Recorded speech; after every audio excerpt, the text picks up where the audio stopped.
Happy National Brow Day, everybody. For those of you who are in Houston, I hope you're headed over to the Galleria Nordstrom's because Lamique is about to do a pop-up over there and show you guys how to get the perfect brows and just celebrate the fact that we are on Nordstroms.com and you can get our luxury product with their luxury brand. Wanted to go ahead and do my eyebrows today since it's Natural Brow Day.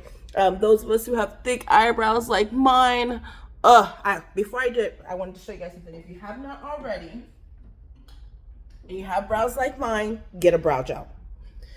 Times where I'm not quite ready to do my eyebrows, but you know, I gotta go on about life. I love to use the brow gel all by itself. You see how that just lifts my brows up and makes them just lay down? And this is actually a trick that I've started to do when I wax my eyebrows, is to first do the brow gel and lay my brows down.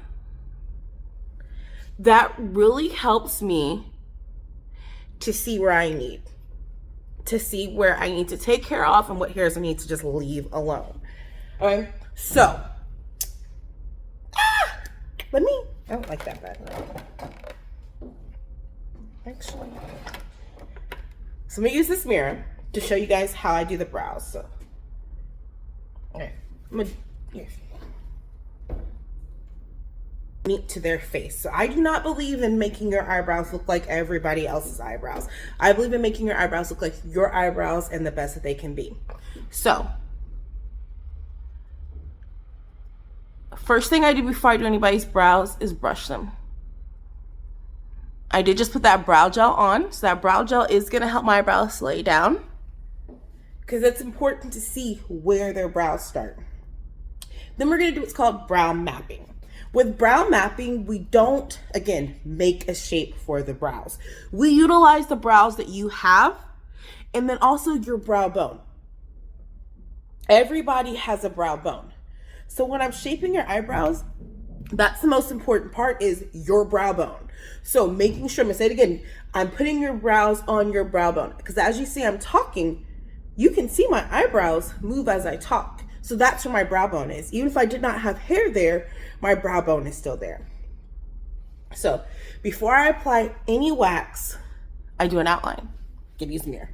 So my outline,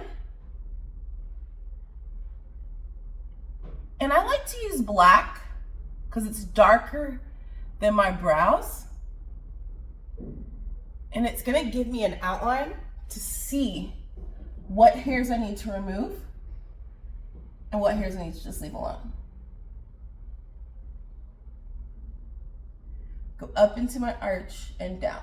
So with brow mapping, you follow the shape of the brow.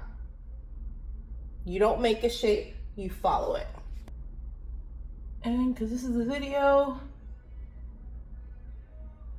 and if I let myself, I will talk forever. I'm probably just gonna do a voiceover on this, so just ignore my talking. Okay.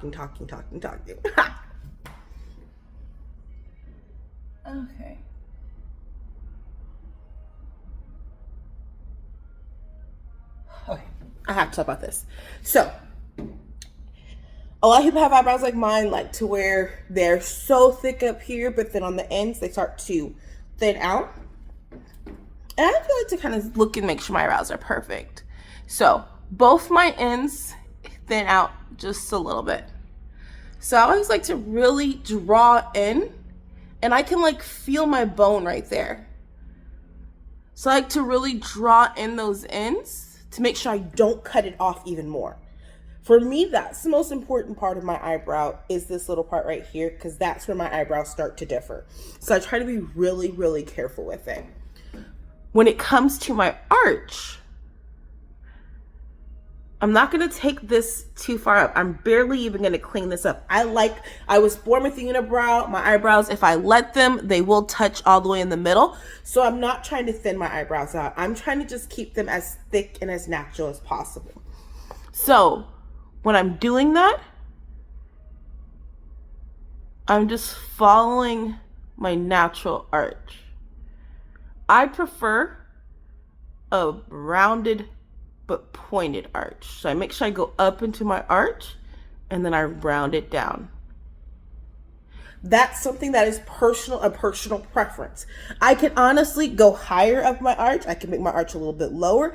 I could even bring my arch in a little bit more. For people like me who have thick eyebrows, I really can play with it and make it my own. I personally choose to do to where it's just a little bit above mine. I have a good amount of eyelid space, so I don't feel like I need to take off too much of my brows to make the eyelid space. But also, once I take off my makeup, my brows can be pretty lighter, and the older I get, they're thinning out and lining up a little bit. So I'm trying not to take off as much of my brows as I can, trying to leave them as natural as possible. I prefer a cream-based wax for the brows, because look how pretty that is. Oh, it's so pretty. So pretty.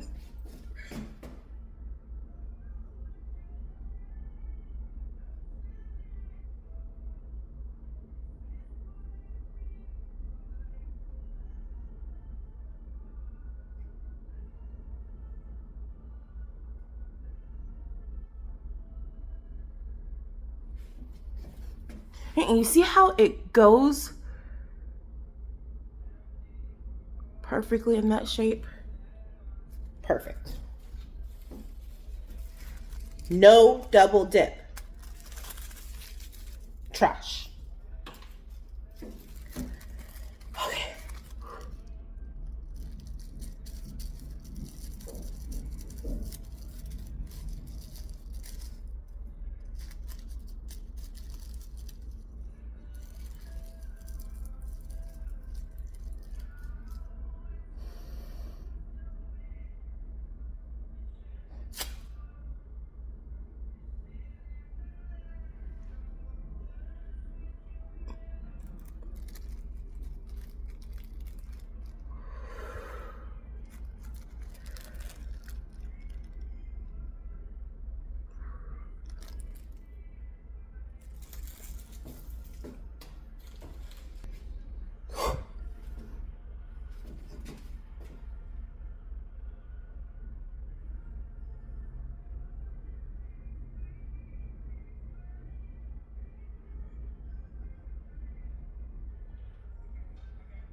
For those of you who do not like to wax the top of your brows, stop that. Stop that childishness. Okay? A good waxer is not going to take your edges. You see, my edges are natural, a little bit on the thinner side. It's natural. But they there. My wax did not go all the way out there. But waxing that top of the brow, it gives your eyebrow that extra shape.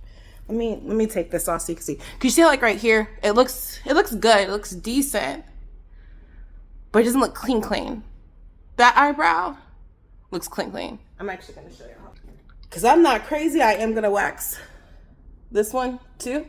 But I just wanna show y'all the difference and why you should wax the top of your brows, no matter what. And I still need to wax the middle of my brow, I'm not even gonna lie. Okay. So that looks clean, clean. This is my brows with no makeup on. Okay, they're still super thick. I'm gonna tweeze those little hairs there and there. If I go a little bit higher for my arch. You see that? But you see how it don't look clean at all over there? Okay. Let me wax this other side and tweeze and get them right in. I just had to show y'all. Like, you see that? You see all the hair? Hold on, let me see. You see all the hair? People be thinking, oh, don't wax the middle. It's gonna make it out. Like, no, wax the middle. For me, I got a unibrow. So I'm waxing all of this. For some people, we only should wax this. Everybody's different. Okay, now I gotta tweeze. Okay, I'll be back. Hold on. Okay, I had to go ahead and, add the lip waxing because getting rid of the unibrow brought attention to the fact that my lip hair was there. But look at these brows. Look. And I want to address something. I hear all the time when I'm doing eyebrows, oh my God, don't make mine like yours. So I want to address something I hear all the time. Don't make my eyebrows like yours. I need you to know, I would never make your eyebrows like mine unless you were born with eyebrows like mine. My eyebrows with or without makeup are thick as can be. So I'm always going to draw them in thickly. If you look, you see there's hair. So there's barely any powder there. Hair and good and great skin. I take care of my skin, so great skin. So know when we're doing your brow kit, it's not meant to make a shape. It's meant to just intensify, enhance the natural shape that you already have. So look at me. Fresh brows, fresh lip wax. Because here's another thing. If you have to ask if you should get your lip waxed, get it waxed. Have a great day. See you next time.